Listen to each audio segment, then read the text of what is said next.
Welcome back to Believe in Badgers on the Believe Network, presented by FanDuel and Oakbridge Wealth Management. I'm Matt Perkins, joined, as always, by Badger legend, the Hebrew Hammer himself, Matt Bernstein. Bernie, how are we doing today?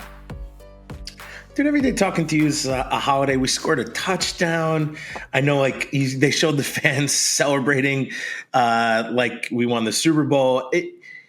Listen, there was a lot to be positive about in kind of like a horrible season, but dude, being with you, it brings joy to me. Although I guess the announcers think that everyone can just have a podcast now.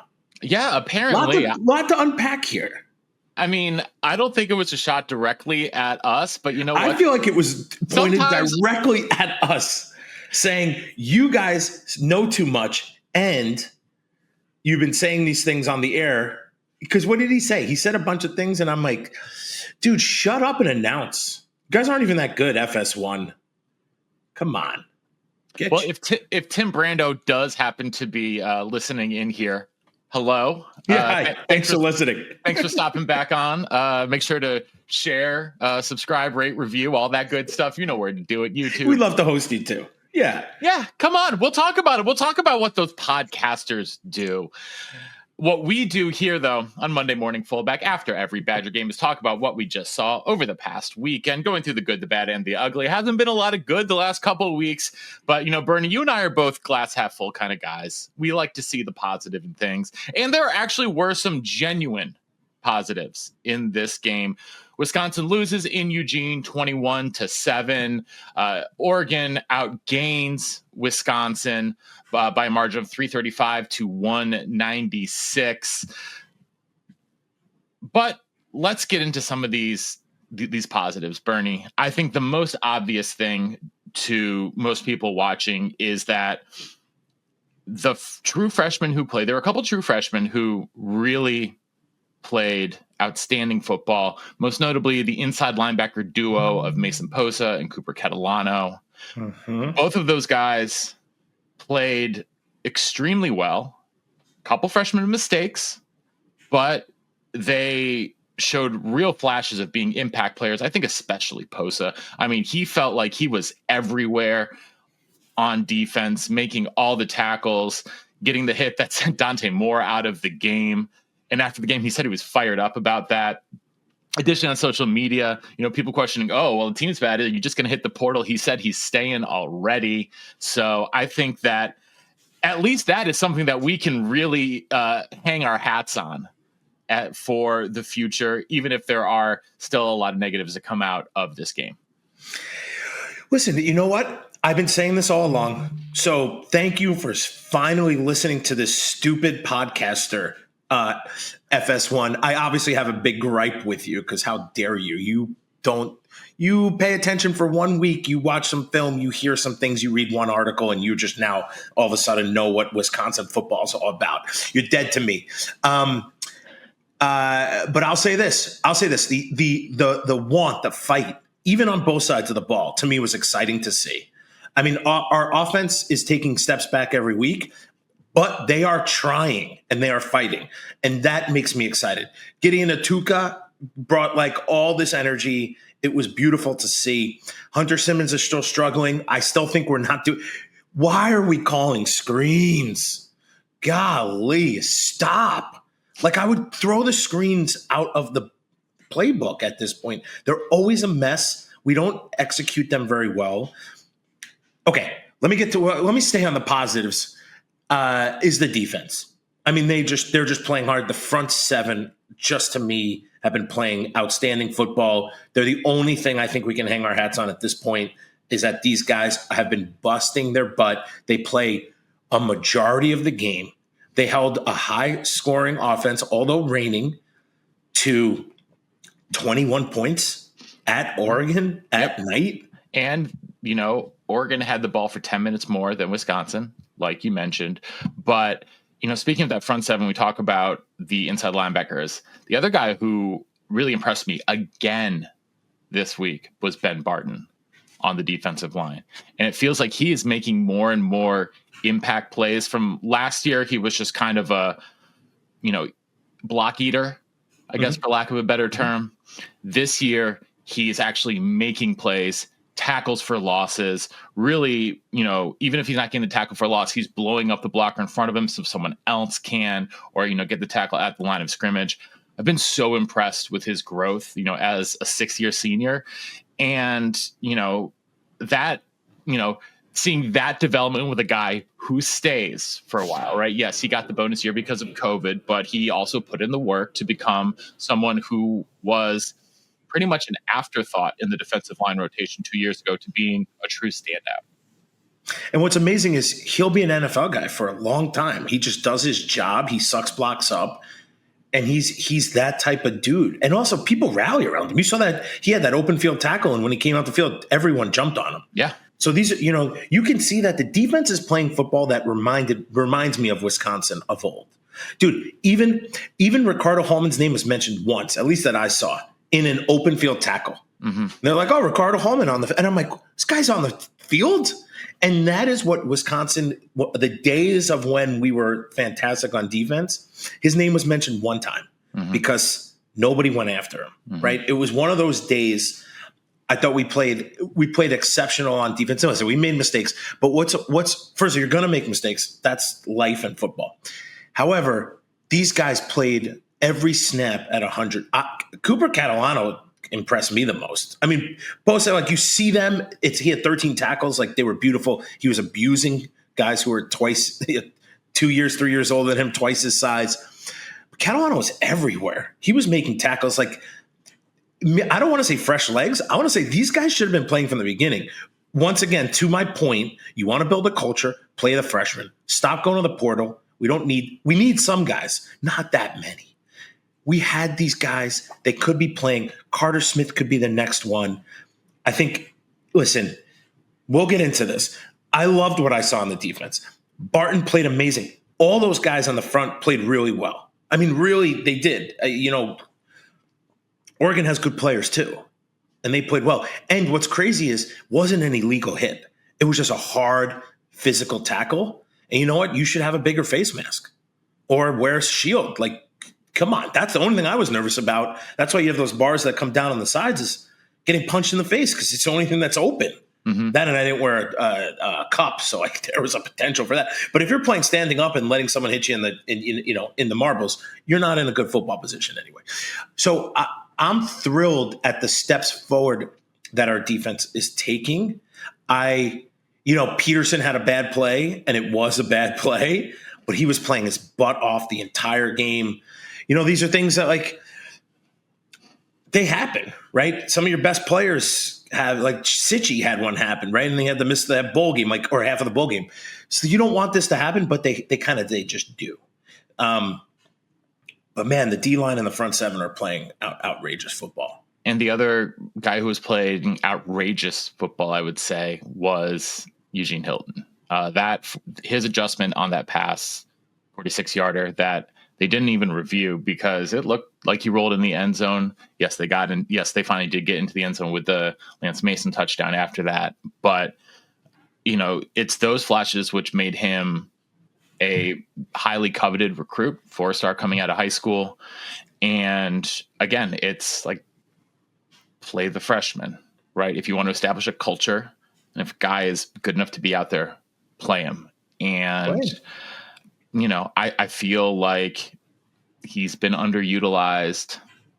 I feel like Vinny Anthony's been underutilized, but that's because of, I think we're going to have the same ugly here. So I think we might as well just go straight there because the passing game was outside of that prayer that Hunter Simmons threw up to Eugene Hilton, who came back and got it and did all the heavy lifting on it.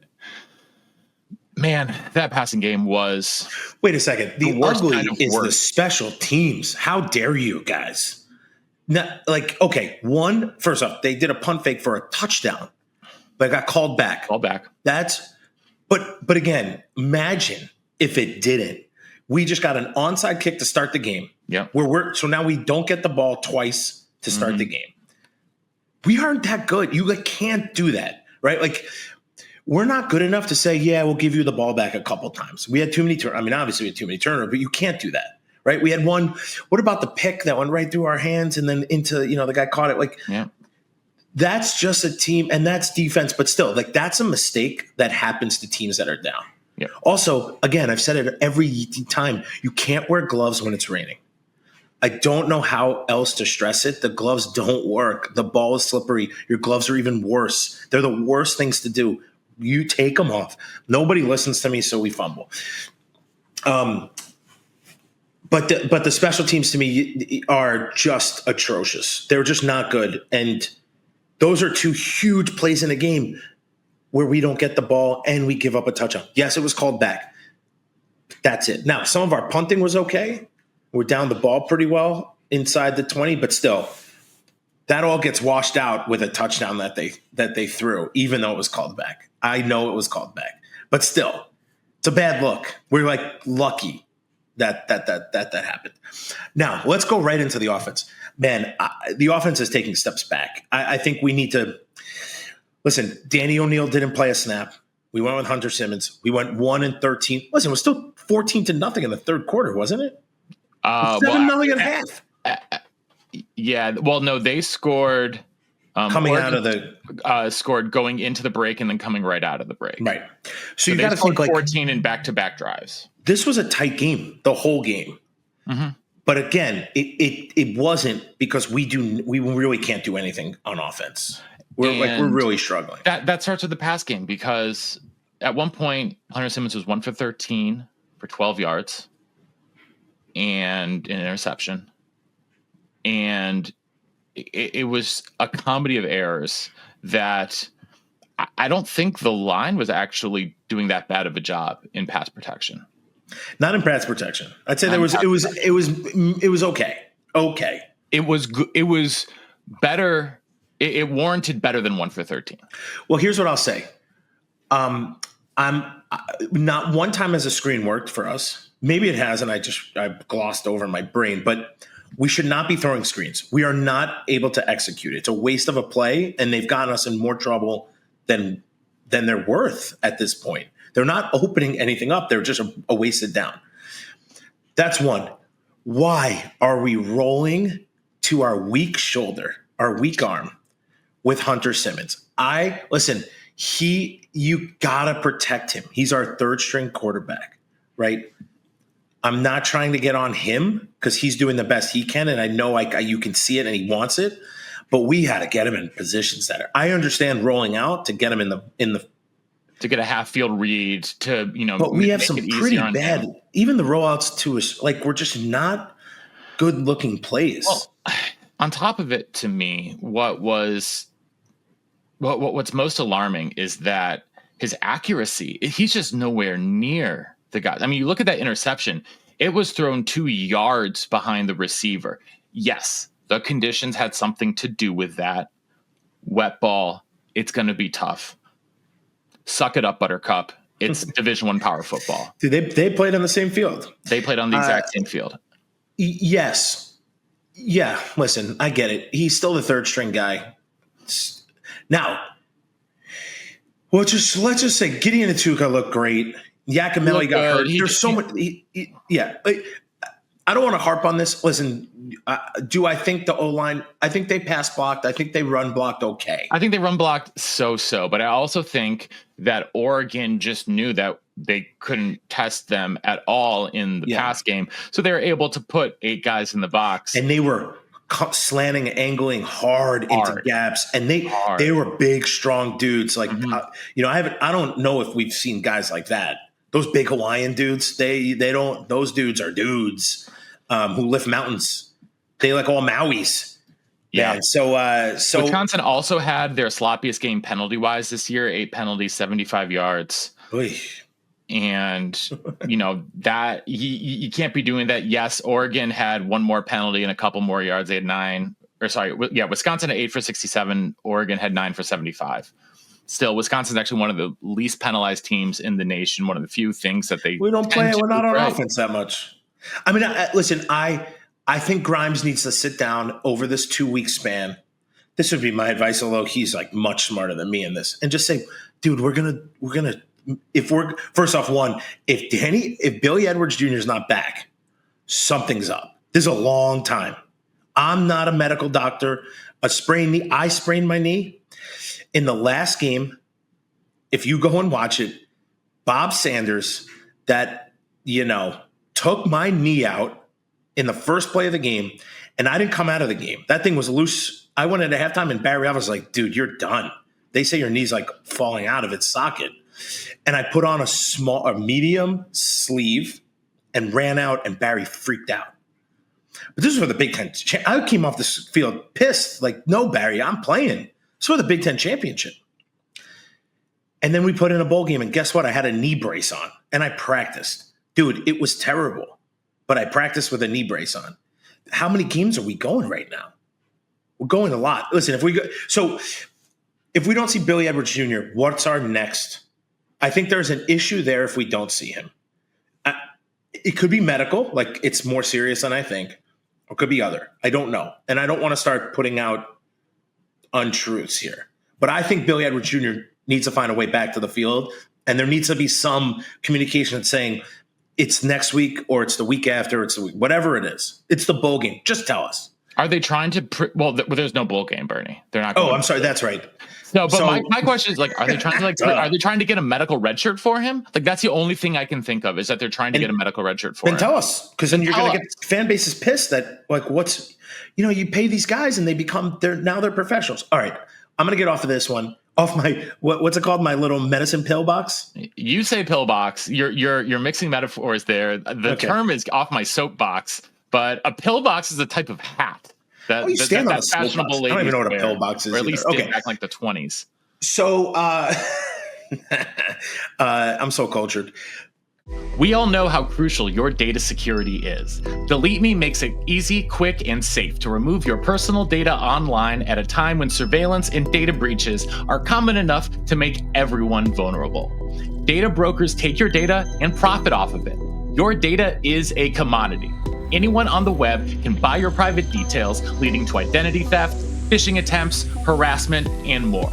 But now you can protect your privacy with Delete Me. As someone who's worked in higher education for a long time, I know just how crucial data security is to make sure that student info stays private.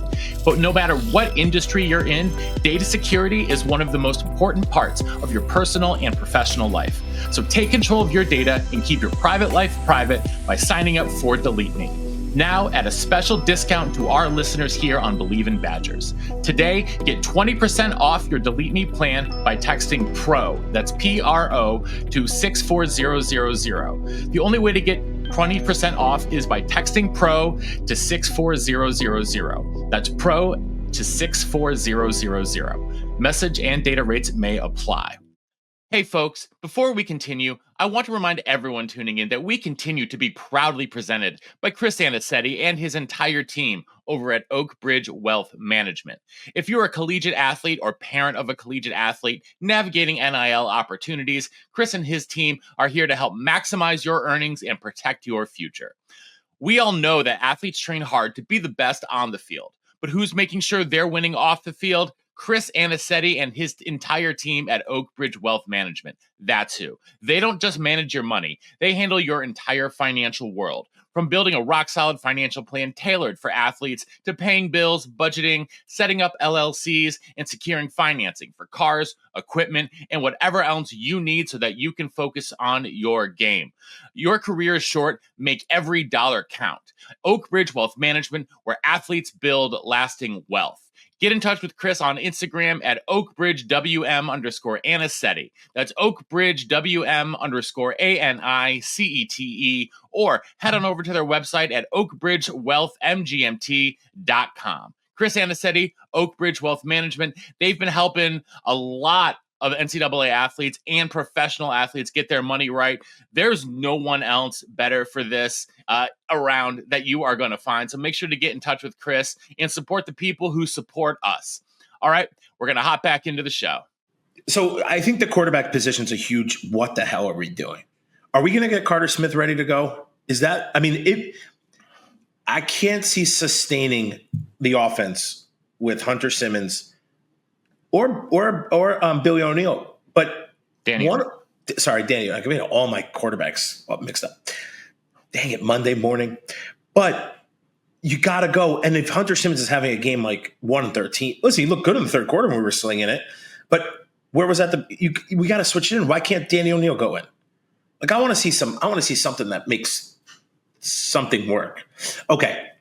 If we're not getting, if Billy Edwards Jr. is not stepping back on the field and we're not getting Carter Smith ready, then I'm very confused about what we're doing, what's going on. There seems to be, that's too much for me. Like, that's too much drama in one room. I don't know what to say about it. I think we really need to figure out. So let me get back to my original. Grimes. Hey, dude. Hey, coach. Cut out what you can't do. Cut out the things you know you can't do. Let's get rid of all these exotic plays. Done. Unless you practice them and they work every time against our defense, I wouldn't run them. I would just get rid of them. We're not executing. I would put in the plays that work and I would leave them. And then I'd run them from every single formation and every single, not only formation, but every single grouping, 21 personnel, 22, 12 personnel, like whatever it is, just run it in these different ways. I would still roll out. I would have much more plays on it. I wouldn't just do the same play it looked like 3 times. If Hunter Simmons in the game, I would say, and I would look and go, okay, Hunter Simmons is starting. This is what we need to do. This is what he is good at, and cut the rest out. I don't care. We don't play enough offense for you to do exotic play and then not get a yard. I mean, that's it. I'd ask the O-line, hey, guys, what do you guys want to run? Because if you guys aren't going to knock someone off their block, well, then we have no chance. So you tell us. Snaps were a little iffy. Man, I don't know, man. It's a bye week, thank God. I guess that's all I can say. Yeah, Bernie, and the stats don't lie at all, because what we're seeing here, buddy, is a team that is 133rd out of 134 teams in total offense, 133rd out of 134 teams in scoring offense, 119th in rushing, 124th in passing, and 128th in passing efficiency. In 123rd in turnover margin. Like, how you're not going to win any games that way. The only team worse than them offensively is Massachusetts. UMass, the Minutemen. It's anybody watching those games? No, I don't even think they're airing in Amherst. College is located. I don't even know what to do. 117th and third down conversion percentage. Again, here's what I would do. Cut out everything else you think you want to do and don't do it, and run the same 10 plays like NFL Blitz. You have 9 plays, and you just run those till you can't run them from every position, every grouping, whatever it looks like. Tretch got the ball, I think, 1 time. We haven't done an end around or a jet sweep in it looks like years. Ages. And we're just not getting the guys the balls that should be getting. Like, why don't we ever have a quick throw to Vinny Anthony? Like a quick slant, you mean? Something like a quick slant, or just a quick, you just look at him and you're like, oh, look, he's open, or he's got the guys 10 yards off the ball. I'm just going to throw it to him and see what he does with it. Like, we don't have any of these plays. Like those to me, oh my God. And just like the Jets, please stop checking the ball. Stop checking out of plays. We also have we have timeouts off of, like, I do have issues with the way we execute the offense, right? Because I was on the offense. You can't have to call timeouts because we have a big play and you've never seen it before, and then you have to run up and get the play called. Like, come on, guys. We should not be the play clock should not be running out. You shouldn't be checking when there's 5 seconds left in the play clock. Like, these are mistakes that should have easily been fixed a long time ago, and they're just not. And that, I mean, I think it's a little bit of coaching. I think it's a little bit of the moment and us not having any experience. But it's, guys got to we need some fire. I need to see Carter Smith. I mean, I think if Billy Edwards Jr. is not playing, I need to see Carter Smith. You have 2 weeks to prepare him, get him every single rep, and get it going. Listen, again, I'm high on the young guys. I'm high on building this culture back. Because you have a defense with guys who are saying, I'm staying already, and they're young, they're freshmen, they're going to build around those dudes, and guys are going to want to play with them. Problem is, you have to have the offense to play with them also. They're playing a lot of football. I'm a little concerned because over the weekend, I got a text from a friend who says, look at all these top Wisconsin prospects, all the linemen. We're keeping none of them. 2 are going to Indiana. I can't remember where the third one's going. Dude, it can't start there.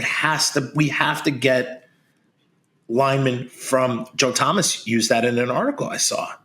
We got to start recruiting the guys in the state. Did you see the article? There's a lot of articles. I read a lot. I don't even know if it's Joe Thomas, the real Joe Thomas, or it's like somebody named Joe Thomas. I'm pretty sure it's the real Joe Thomas, but he said, you got to start recruiting guys. And if they're not the 5-star, get the 3 and the 4 stars. Because you know what? It's going to be more important. They're going to stay and they're going to be developed. You got to do it. And I don't care what the announcer on FS1 thinks. Coach Fickle, if there's even an inkling that he doesn't have these relationships, he needs to be out and about, shaking everyone's hand, kissing every baby's, hugging the moms, like doing all the things, because you can't get listen, this is how reputations build. And even if it's untrue, people believe it now, because where's the other side? And honestly, here's my biggest, what I feel horrible about. Whenever Badger Football Handle puts out anything, they put out like, hey, were you watching the game? If you go to the comment sections, it is ruthlessness in there. People are like, I'm not. Why would I watch this game? Like, it's killer. And I hate that for our program. Like, I'm still optimistic. Like, the way we played, if we have any spark on offense, there might be a chance for Washington. 2 weeks off. I mean, granted, we had 25 guys on the did not play list. What is going on there? That's also really concerning. Golly. Just how many guys are out, and you're going to have some attrition every year. But it seems like everybody. Every time I look, I have no idea. The center is a different person. By the way, Heinzen had 2 fumble recoveries. Yeah, but that also means he had some botched snaps as well. Yeah, well, it was raining. They've had 4 different centers this year, Matt Bernstein. Dude. 4, 5? Dude. Renfro, Heinzen, Corey, Kadonko, and now Heinzen have all played center. I don't know what to tell you. I mean, they're searching. There's got to be something going on there too. Like, but that list of people who are hurt is lunacy. I mean, it's a lot. It's a lot of people. Somebody on the phone. I was talking to somebody on the phone. They're like, "What are the coaches abusing them?" I'm like, "No, I got abused, and everybody played every game until I like got so hurt I actually couldn't play. But we got abused and played a lot of football while being abused at practice. Dude, practice was no joke with Barry. Full pads on Tuesday, halfback on Wednesday. It wasn't like halfback was like a light practice. We did squatting on Tuesdays. But again, maybe there's something to be said about like we trained hard during the season also. I don't know. I'm not getting into it. There's a lot going on. Here's my suggestion, Matt Perkins, bullet point this. Get Wisconsin dudes. Pepper in some out-of-state guys. Do what the O-line wants to do and feels comfortable with. Get Carter Smith some reps to see if he can actually play football in a game. I bet you were surprised. And and play the young guys. Let the defense just keep cooking. You have 2 weeks for Washington. They got to travel a long way. There's still to be determined on the game time, which is still lunacy to me that they don't have it. They're completely different at home and on the road too. Washington is. So we've seen them struggle when they come in. Now, do I think Wisconsin is going to beat Washington? No. Dude, we're horrible at home. We're worse at home as well. We've been fighting on the way on away games. What's the spread at FanDuel? Well, I don't think there's a spread up for that yet because they only do 1 week coming up. They only have the coming week. They don't have the following week.